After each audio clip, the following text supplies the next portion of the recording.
Awadh computer centre की आज की क्लास में आप सभी का स्वागत है। जैसा कि पिछले क्लास में आप सभी को कंप्यूटर फंडामेंटल में सॉफ्टवेयर के बारे में बताया गया था। इसके बारे में सॉफ्टवेयर के बारे में बताया गया था, जहां पे आपको बताया गया था कि सॉफ्टवेयर जो है कितने प्रकार के हैं। दो प्रकार के हैं, एक सिस्टम सॉफ्टवेयर है और एक एप्लीकेशन सॉफ्टवेयर है। सिस्टम सॉफ्टवेयर में आपको ऑपरेटिंग सिस्टम, डिवाइस ड्राइवर और लैंग्वेज ट्रांसलेटर के बारे में बताया गया था। इसके बारे में language translator, operating system, device driver और लैंग्वेज ट्रांसलेटर। एप्लीकेशन सॉफ्टवेयर में आपको बताया गया था कि general purpose software, special purpose software और कुछ जो है सिस्टम यूटिलिटीज के बारे में बताया गया था। आज की क्लास में हम लोग जानेंगे लैंग्वेज ट्रांसलेटर के बारे में। जैसा कि आपको कल की क्लास में बताया गया था कि जो लैंग्वेज ट्रांसलेटर है ये आपके कंप्यूटर में सिस्टम सॉफ्टवेयर के अंतर्गत आता है। किसके अंतर्गत आता है? सिस्टम सॉफ्टवेयर के अंतर्गत आता है। हमारा कंप्यूटर जो है हमारी भाषा नहीं समझता। हमारा जो कंप्यूटर है हमारी भाषा नहीं समझता है। जैसे मान लीजिए हम कहीं दूसरे देश में चले जाएं, हम जो है कहीं दूसरे देश में चले जाएं और वहां पे हमको कम्युनिकेशन करना हो, बातचीत करना हो, तो हम उनसे बातचीत कैसे करेंगे अगर हमारी भाषा अलग है और उनकी भाषा अलग है। ठीक ऐसे ही हमारे कंप्यूटर में है, क्योंकि हमारी भाषा अलग है, हम कुछ दूसरा समझते हैं, हमारा कंप्यूटर कुछ दूसरा समझता है। ठीक है, तो कंप्यूटर की भाषा 0 1 है। जैसे मान लो हम किसी भी देश में जाएं और वहां की लैंग्वेज को हम ना जानते हो, तो अगर हमको उनसे बात करना हो, ठीक है, हमें उनसे बात करना हो तो हम कैसे बात करेंगे? अगर ऐसा होता है कोई बाहर जाता है और उसको वहां पे कम्युनिकेशन करना होता है तो उसको जो है लैंग्वेज ट्रांसलेटर की जरूरत होती है। मतलब लोग जो है भाषाओं का भी ज्ञान रखते हैं, भाषा की पढ़ाई करते हैं, अलग अलग भाषा को सीखते हैं। ठीक है, जैसे मान लो कोई बाहरी जो है, कोई विदेशी हमारे यहाँ आ गया और उसको हमारी भाषा नहीं पता है, तो अगर वो यहाँ पे कोई चीज जानना चाहता है, समझना चाहता है, तो यहाँ पे जो हमारे यहाँ के लोग हैं जो उनकी भाषा भी जानते हैं, हमारी भाषा भी जानते हैं, ऐसे लोग पढ़ाई करते हैं। तो वो जो है क्या करते हैं, उनसे पैसा भी लेते हैं, जितने दिन उनके साथ रहेंगे पैसा लेंगे, उनको टहलाएंगे, घुमाएंगे, सब कुछ बताएंगे। वो क्या करते हैं, उनकी भाषा भी जानते हैं, हमारी भाषा भी जानते हैं, वो जो कहते हैं समझते हैं और फिर आगे किसी को बात करना होता है तो उनको वो बताते हैं, फिर इनकी बात को कह के उनको फिर ट्रांसलेट करके बताते हैं कि इन्होंने क्या कहा है। ऐसे हम बाहर जाएंगे तो हमारे साथ भी होगा, हमको ऐसे व्यक्ति की जरूरत होगी जो हमारी भाषा जानता हो और अगले की भाषा जानता हो। तो जब हम कोई चीज कहेंगे तो हमारी भाषा को वो समझ के कन्वर्ट करके फिर अगले को बताएगा कि हमने क्या कहा है।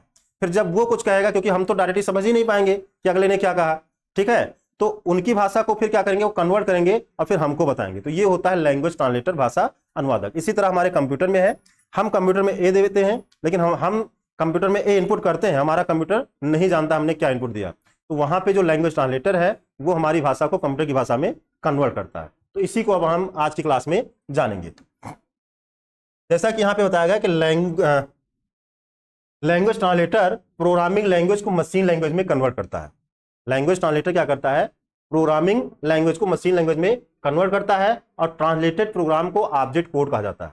ट्रांसलेटेड प्रोग्राम को क्या कहा जाता है? ऑब्जेक्ट कोड कहा जाता है। कल की क्लास में भी हमने ये बताया था। और ये 3 तरह के हैं, असेंबलर, कंपाइलर और इंटरप्रेटर।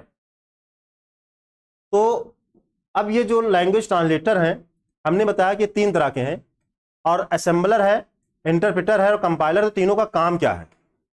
तो सबसे पहले हम जानेंगे असेंबलर के बारे में। क्या जानेंगे? असेंबलर के बारे में। असेंबलर क्या करता है? असेंबलर असेंबली भाषा में लिखे गए प्रोग्राम को क्या करता है, मशीन भाषा में बदलता है। असेंबली एक लैंग्वेज है, आगे आपको लैंग्वेज पढ़ना, चलिए हम पहले लैंग्वेज पढ़ लेते हैं, फिर हम यहां पे बैक आएंगे। ठीक है, यहां पे प्रोग्रामिंग लैंग्वेज है, पहले हम प्रोग्रामिंग लैंग्वेज पढ़ेंगे, फिर हम लैंग्वेज ट्रांसलेटर पढ़ेंगे। तो प्रोग्रामिंग लैंग्वेज क्या है? प्रोग्रामिंग लैंग्वेज प्रोग्रामर और कंप्यूटर के बीच में इंटरफेस का कार्य करता है। प्रोग्रामिंग लैंग्वेज क्या करता है? प्रोग्रामर और कंप्यूटर दोनों के बीच में इंटरफेस मतलब मध्यस्थता का कार्य करता है, जो प्रोग्राम को बनाने और मशीन के व्यवहार को कंट्रोल करने के लिए प्रयोग किया जाता है। प्रोग्राम को बनाने और मशीन के व्यवहार को, क्योंकि जब हम प्रोग्राम बनाते हैं, जो प्रोग्राम बनाते हैं उसको हम सॉफ्टवेयर कहते हैं, और सॉफ्टवेयर के द्वारा ही हमारी मशीन कंट्रोल होती है, नियंत्रित होती है। आपके कंप्यूटर में जब सॉफ्टवेयर पढ़ जाता है तभी आप उससे कोई कार्य कर पाते हैं। तो सॉफ्टवेयर पढ़ने के बाद ही हम अपने मशीन को कंट्रोल कर पाते हैं। तो वही चीज बताया गया कि जो प्रोग्राम को बनाने और मशीन के व्यवहार को नियंत्रित करने के लिए प्रयोग किया जाता है, किसको? प्रोग्रामिंग लैंग्वेज का प्रयोग इसलिए किया जाता है। अब ये जो है तीन तरह की है, मशीन लैंग्वेज, असेंबली लैंग्वेज और हाई लेवल लैंग्वेज। तो मशीन लैंग्वेज क्या है? कंप्यूटर प्रोग्राम के लिए प्रयुक्त विशेष भाषा। असेंबली लैंग्वेज क्या है? कंप्यूटर प्रोग्राम के लिए प्रयुक्त विशेष भाषा जिसमें निर्देशों को संख्याओं के रूप में लिखा जाता है।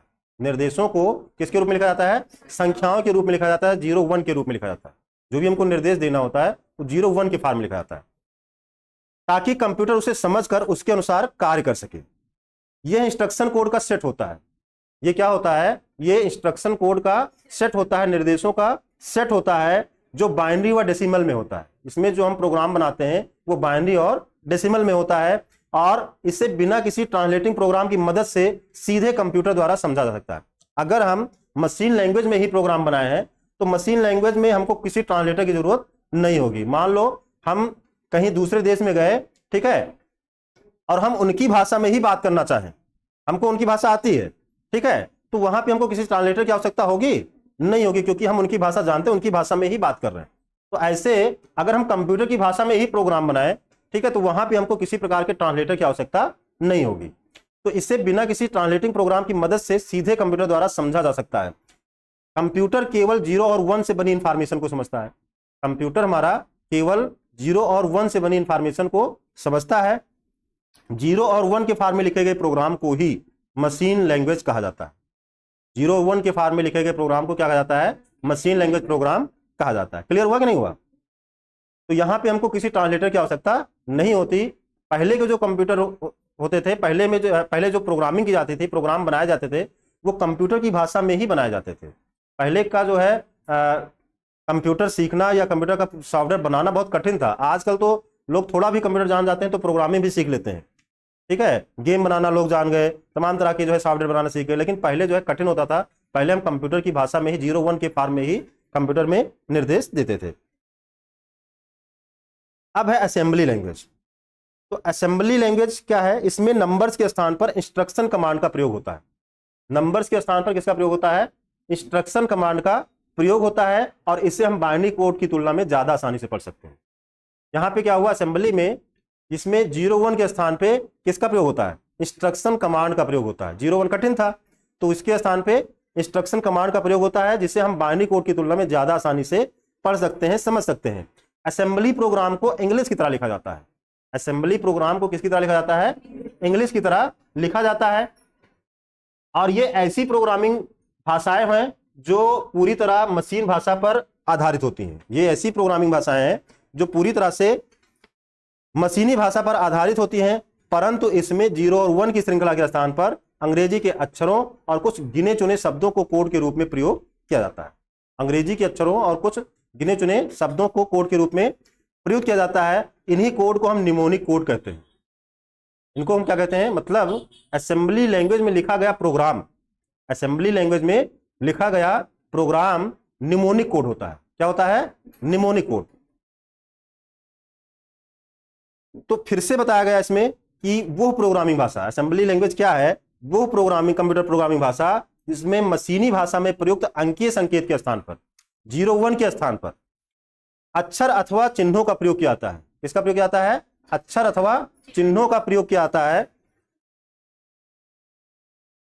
हम उसे असेंबली भाषा अथवा सिंबल लैंग्वेज कहते हैं। असेंबली भाषा अथवा सिंबल लैंग्वेज। तो असेंबली भाषा में मशीन कोड के स्थान पर निमोनिक कोड का प्रयोग किया गया। असेंबली भाषा में मशीन कोड के स्थान पर किसका प्रयोग किया गया? निमोनिक कोड का प्रयोग किया गया, जिन्हें मानव मस्तिष्क आसानी से पहचान सकता था। जैसे लोड के लिए शॉर्ट फॉर्म में लिख दिया गया LDA, इसको हम आसानी से जान सकते हैं, समझ सकते हैं।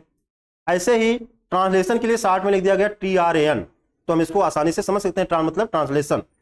जंप के लिए शॉर्ट में लिख दिया गया JMP। तो ये असेंबली लैंग्वेज के कोड हैं, असेंबली लैंग्वेज में प्रयोग किए गए कोड हैं, जिसको हम क्या कहते हैं? निमोनिक कोड कहते हैं। क्या कहते हैं? Mnemonic code. तो हम इसी प्रकार के अन्य निमोनिक कोड जिन्हें आसानी से पहचाना व याद रखा जा सकता था, इनमें से प्रत्येक के लिए एक मशीन कोड भी निर्धारित किया गया। इनमें से प्रत्येक के लिए एक मशीन कोड भी निर्धारित किया गया, और निर्धारित किया गया असेंबली पर जो है असेंबली कोड से मशीन कोड में परिवर्तन का काम कंप्यूटर में ही स्थित एक प्रोग्राम के जरिए किया जाने लगा, और इस प्रकार के प्रोग्राम को असेंबलर नाम दिया गया। जो इसको कन्वर्ट करता था, ट्रांसलेट करता था, उसको क्या कहा गया? असेंबलर कहा गया। तो ये जो है असेंबलर एक भाषा अनुवादक की तरह कार्य करता है। अब है HLL हाई लेवल लैंग्वेज। तो असेंबली लैंग्वेज में भी बहुत सारी कठिनाइयां थी। वैसे तो आपकी मशीन लैंग्वेज की अपेक्षा इजी था, सरल था, लेकिन उसमें भी थोड़ी बहुत जो कठिनाइयां थी उनको दूर करने के लिए हाई लेवल लैंग्वेज या प्रोसीजर ओरिएंटेड लैंग्वेज को विकसित किया गया। और ज्यादा इजी बनाने के लिए, प्रोग्रामिंग को और ज्यादा इजी बनाने के लिए यहाँ पे हाई लेवल लैंग्वेज या प्रोसीजर ओरिएंटेड लैंग्वेज को विकसित किया गया। यह लैंग्वेज मशीन पर निर्भर नहीं करती।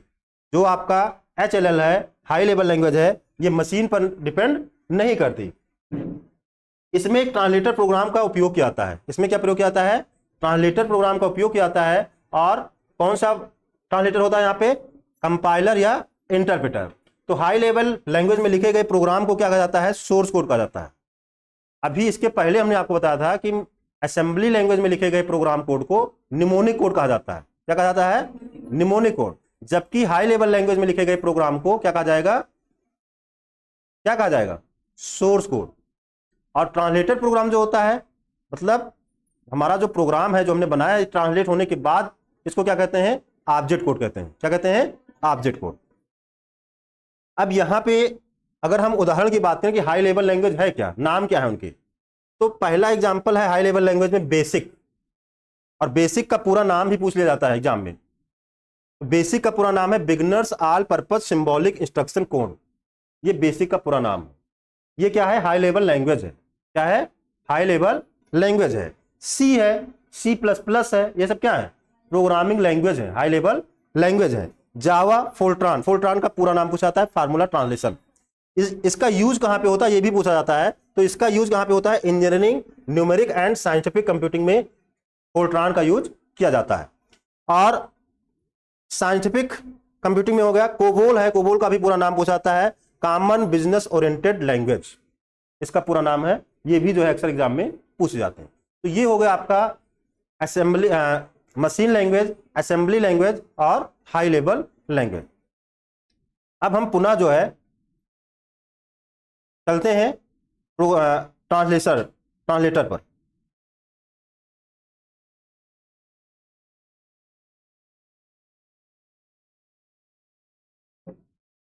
तो असेंबलर क्या करता है? अभी आपने पढ़ ही लिया, असेंबली भाषा आपने जान ही लिया। तो असेंबलर क्या करता है? ये असेंबली भाषा में लिखे गए प्रोग्राम को मशीन भाषा में बदलता है। यानी असेंबली भाषा को क्या करता है? मशीन भाषा में, कंप्यूटर की स्वीकृत फॉर्म में बदलता है। प्रोग्राम कोड निमोनिक कोड से मिलकर बना होता है। प्रोग्राम कोड स्मारक कोड यानी निमोनिक कोड से मिलकर बना होता है। और ये एक बार में पूरा का पूरा पेज पढ़ता है। जो भी हमने प्रोग्राम लिखा है, जो भी लिखा है, उसको पूरा का पूरा एक बार में रीड करता है। कंपाइलर है। कंपाइलर क्या करता है? ये उच्च स्तरीय भाषा, मतलब हाई लेवल लैंग्वेज, उच्च स्तरीय भाषा यानी हाई लेवल लैंग्वेज में लिखे गए सोर्स कोड को, जो हमने लिखा है वो क्या है? सोर्स कोड है। सोर्स कोड को मशीन भाषा में बदलता है, कंप्यूटर की भाषा में बदलता है। प्रोग्राम कोड उच्च स्तरीय प्रोग्रामिंग भाषा मतलब हाई लेवल लैंग्वेज में लिखा जाता है। और ये क्या करता है? ये एक बार में पूरा पेज पढ़ता है और फिर त्रुटियों को ढूंढता है, अंत में सारी गलतियों को दिखाता है। तो जैसे मान लीजिए हमने सॉफ्टवेयर के लिए कोड लिखा है, सॉफ्टवेयर हम बना रहे हैं, उसमें हमने प्रोग्राम लिखा। अब ये क्या करेगा? जो हमारा कंपाइलर है, ठीक है, ये पूरा का पूरा एक बार में पढ़ेगा। और जो जो गलतियां होंगी, जैसे हम प्रोग्राम बनाएंगे तो हमसे गलती भी तो हो सकती है लिखने में, इंस्ट्रक्शन जो हम लिख रहे हैं वहां पे गलती हो सकती है। तो ये क्या करेगा? जो भी गलतियां होंगी उनको एक साथ हमको इकट्ठा दिखाएगा, सारा जो है चेक कर लेगा, उसके बाद लास्ट में हमको गलतियां दिखाएगा। इसके विपरीत हमारा जो इंटरप्रेटर है वो क्या करता है? वो भी हाई लेवल लैंग्वेज में लिखे गए प्रोग्राम को मशीन भाषा में बदलता है। काम दोनों का एक ही है। कंपाइलर भी वही करता है, ये भी वही करता है। हाई लेवल लैंग्वेज को किसमें बदलता है? मशीन भाषा में बदलता है। अंतर क्या है? प्रोग्राम कोड उच्च स्तरीय भाषा में लिखा जाता है, उसमें भी यही है। ये सोर्स कोड को लाइन बाय लाइन पढ़ता है। वहां पे ये क्या करता है? सोर्स कोड को एक बार में मतलब पूरा पेज पढ़ता है। और ये क्या करता है? लाइन बाय लाइन पढ़ता है। वह किसी लाइन में एरर आने पर उसी लाइन पर तब तक रुका रहता है जब तक एरर को ठीक ना कर दिया जाए। जैसे ये यहां से ऐसे चेक कर रहा है, ठीक, अब इसको लगा कि यहां पे गलत है तो ये यहीं पर रुक जाएगा। अब जब आप इसको सही कर दोगे तब ये फिर आगे बढ़ेगा, और फिर अगर गलती यहां पे मिल गई, यहां पे रुक जाएगा, फिर इसको सही करोगे तब ये आगे बढ़ेगा। लेकिन इसके पहले वाले में कंपाइलर क्या करता है? वो पूरा पढ़ लेता है और जो जो गलती होती है वो अंत में दिखाता है। तो ये दोनों में अंतर है, इससे क्वेश्चन भी बनते हैं, क्वेश्चन भी पूछा जाता है। तो इंटरप्रेटर का प्रयोग पाइथन, पीएचपी, रूबी और रूबी जैसी प्रोग्रामिंग भाषा को ट्रांसलेट करने के लिए किया जाता है। अब यहां पे कुछ क्वेश्चन बनते हैं।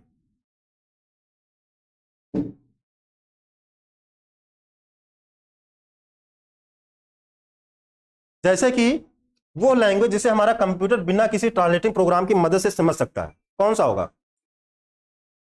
वो लैंग्वेज जिसे हमारा कंप्यूटर बिना किसी ट्रांसलेटिंग प्रोग्राम की मदद से समझ सकता है, किसी प्रकार की ट्रांसलेटर की आवश्यकता नहीं होती। असेंबली में असेंबलर की जरूरत नहीं है। मशीन लैंग्वेज, मशीन लैंग्वेज में हमें किसी ट्रांसलेटर की आवश्यकता नहीं है। वो इंग्लिश कोड जिसे असेंबली लैंग्वेज में प्रयोग किया जाता है, निमोनिक कोड। कौन सा code? Mnemonic code. Programming language किसे कहते हैं? अभी आपको पूरा एक हेडिंग ही यहां पे मिला है इसके बारे में। वो ट्रांसलेटर प्रोग्राम जिसका प्रयोग निमोनिक कोड को मशीन भाषा में बदलने के लिए किया जाता है, बताइए।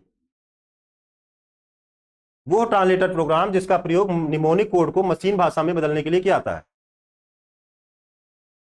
असेंबलर, असेंबली भाषा में लिखा गया प्रोग्राम को हम निमोनिक कोड कहते हैं। तो निमोनिक कोड को बदलने का काम कौन करेगा? असेंबलर करेगा। असेंबलर है तो असेंबली भाषा को कन्वर्ट करेगा। सोर्स कोड किसे कहते हैं? हाई लेवल लैंग्वेज में लिखे गए प्रोग्राम को हम क्या कहते हैं? सोर्स कोड कहते हैं। ऑब्जेक्ट कोड किसे कहते हैं? Translated programme. किसी प्रोग्राम को जब ट्रांसलेट कर दिया जाता है कंप्यूटर की भाषा में, ठीक है, तो उसको हम क्या कहते हैं? ऑब्जेक्ट कोड कहते हैं। वो ट्रांसलेटर प्रोग्राम जो पूरे HLL यानी हाई लेवल लैंग्वेज में लिखे गए प्रोग्राम को एक बार में 0-1 के फॉर्म में बदलता है।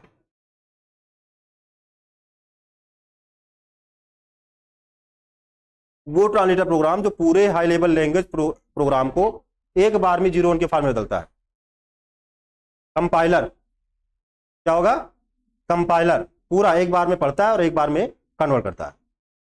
हाई लेवल लैंग्वेज की बात हो रही है तो हाई लेवल में दो ही बताया गया है, एक कंपाइलर और एक इंटरप्रेटर। फिर वो ट्रांसलेटर प्रोग्राम जो एक बार में एक स्टेटमेंट को 0-1 के फॉर्म में बदलता है।